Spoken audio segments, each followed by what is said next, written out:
गुजारिश है ये कि सफाई तो करवाते ही नहीं ना।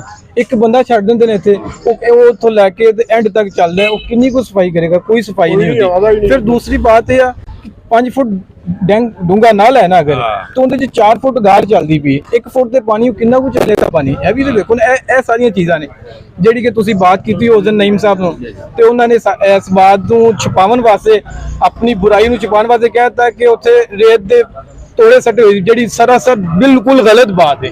बिल्कुल इन्नी को गलत बात उन्होंने की कि उन्होंने को इस बात का कोई सबूत है कि जो उन्होंने कहा कि उत्थे रेत दे तोड़े पे सी? इस चीज़ की तुहाडी डिस्कस हुई उन्होंने नईम साहब नाल जिहड़ी कि बात हुई?